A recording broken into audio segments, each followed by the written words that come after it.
Spaces, spaces, spaces. Am I talking about real estate spaces? Or airplane seat spaces?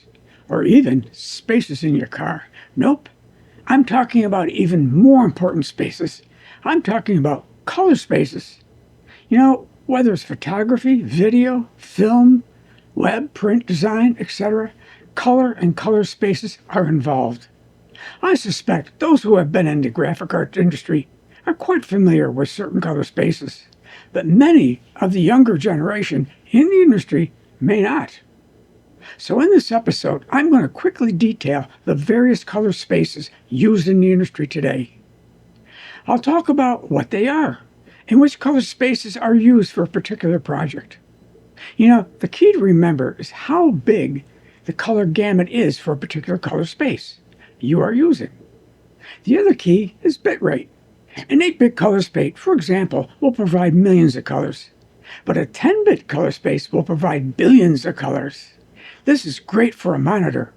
But what happens when that 10-bit color image you are working on prints in a CMYK color space, which doesn't support billions of colors? So let's get past that opener, and you'll see who I am and what the heck I am talking about.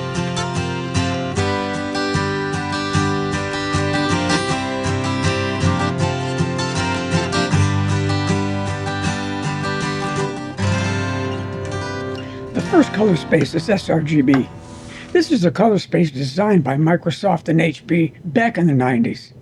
sRGB stands for Standard Red, Green, and Blue.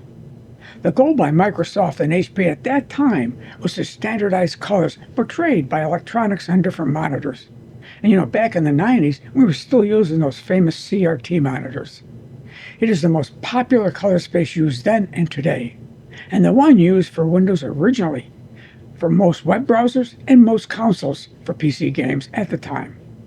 If you are putting up a photo today, for example, on the web or Instagram, etc., make sure you are saving the image in the sRGB color space, PC or Mac. Any other color space and your colors may look different on other monitors versus your computer monitor. The power of sRGB is in its versatility. Again, it is a standard for the web, so if you are doing web design, you are probably using or want to use the sRGB color space. There is also another color space by Adobe called Adobe RGB 1998, and Adobe ProPhoto color space. Adobe RGB 98 has a wider color gamut than sRGB, covering most of the colors producible in the CMYK printing format.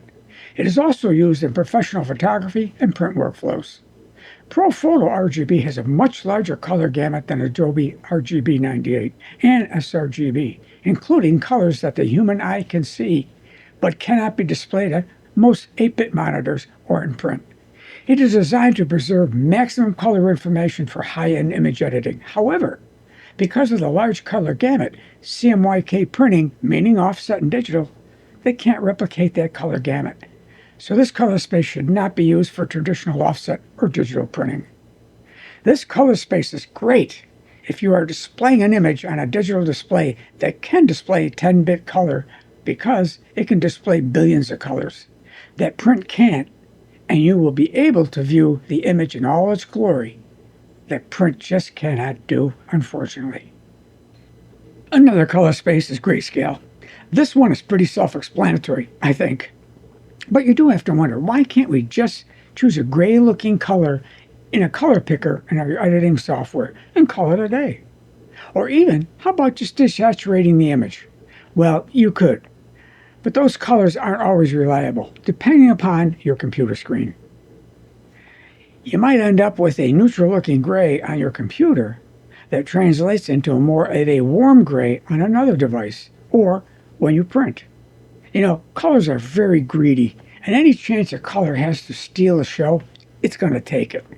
Using grayscale in Photoshop, for example, gives all colors a reality check.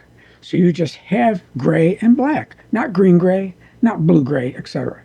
So always select the grayscale color space from the software color menu, such as in Photoshop, Affinity Photo, etc.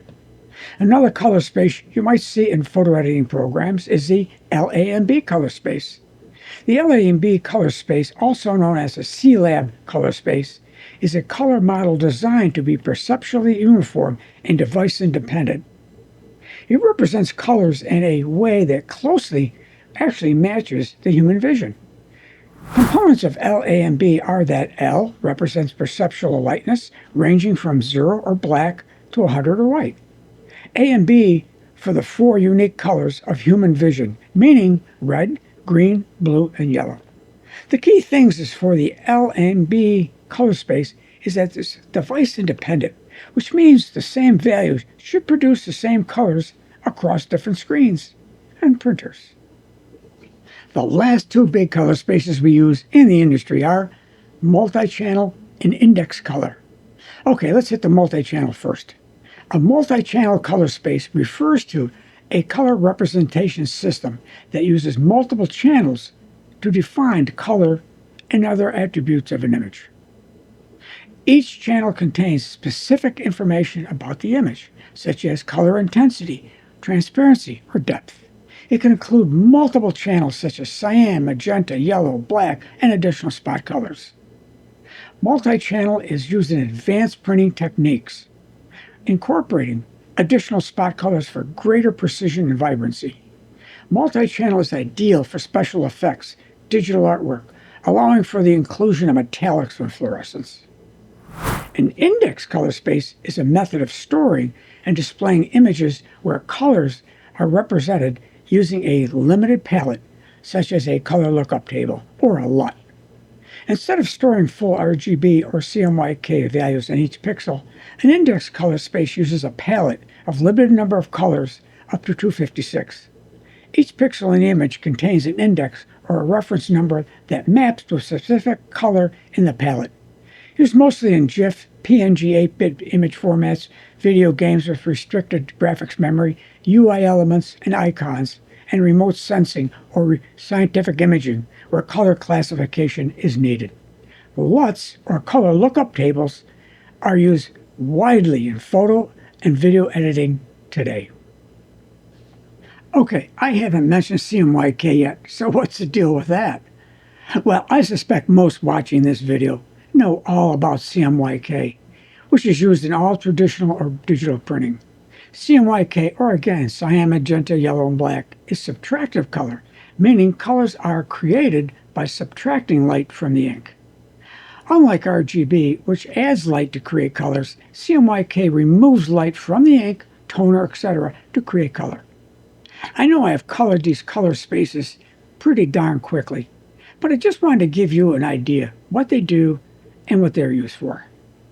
In Photoshop, for example, you will find all the color spaces I have mentioned in the image menu and then the mode menu, at least on a Mac. So go play around.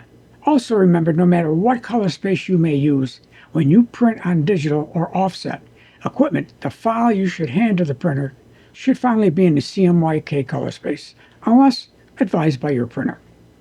Well, I hope you got something out of this episode, and if you did, please give us a like. And if you haven't subscribed, please do so, and tap on the bell to get notified of all new episodes. With that, I'm Jim Cole, Slavomos Paper Professor, and I sure hope to see you in the next Paper Professor episode.